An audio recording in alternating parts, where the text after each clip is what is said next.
अस्सलामुअलैकुम ګرانو کتونکو یو اهم خبر تاسو سره شیر کوم چې 21 جولای باندې په سوات خوازخیله چالیار کې یو مدرسه کې د استادانو د اړخنه په ماشوم باندې ډیر زیات تشدد شوی او د هغه ماشوم نوم فرحان د دې تشدد نه بعد هغه ماشوم مړ شوی او چې په دې افسوسناک واقع کې نه صرف د سوات خلک نه صرف خیبر پختونخوا بلکې پورا پاکستان کې د عوام د اړخنه یو افسوس اظهار شوی او تشویش شوی او چې ډیره افسوسناک واقعه را پیښه شوې ده.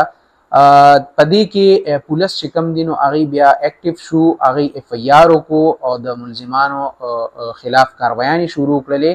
څه ملزمان هغې نیولي مو، خو د واقعې نه بعد چې کوم مرکزي ملزمان دي نو هغه د هغه ځای نه فرار شوي وو، غیب شوي وو، چې د هغې د ګرفتارۍ دپاره پولیس ښه کوششونه کول او چاپې والې مختلف ځایونو کې.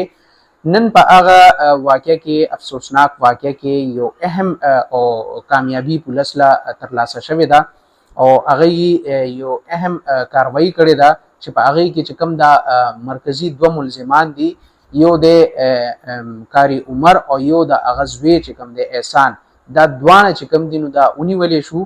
پولیس د وخت کې چې کوم دی نو هغه نیولې دي او د پولیس په حراست کې دي. د وخت کې موږ سره اس پی خوازخیله موجود دی، هغې نه باقي تفتیش اخلو او د واقعې حوالې سره د ملزمانو ګرفتارۍ حوالې سره چې هغې څه وایي موږ سره اوسئ.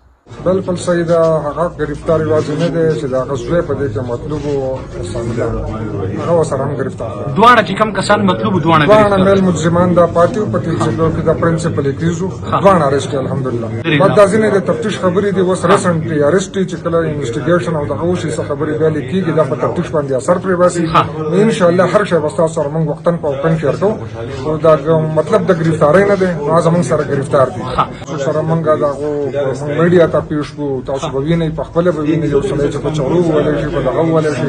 په دې کې هېڅ حقیقت نشته، په دې کې هېڅ حقیقت نشته چې هغه ګیرې خرول دي، برېته خرول دي، څوک یې نه پېژني.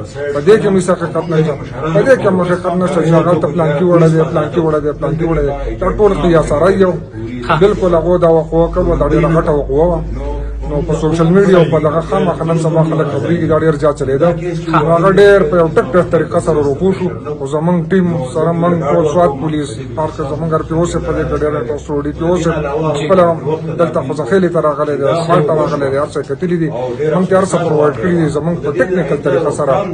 دا انشاءالله الحمدلله موږ ته ورسېدو او زموږ سره اریسټ او دا زه د ټول سوات خلکو ته، د دې خاندان ته، د مشرانو ته، تاسو ته، سیاسي خلکو ته، ټول خلکو ته په دې مبارکبادي پېښ کوم. فی الحال سر یې داس خو چې زه دلته څنګه راورسېدم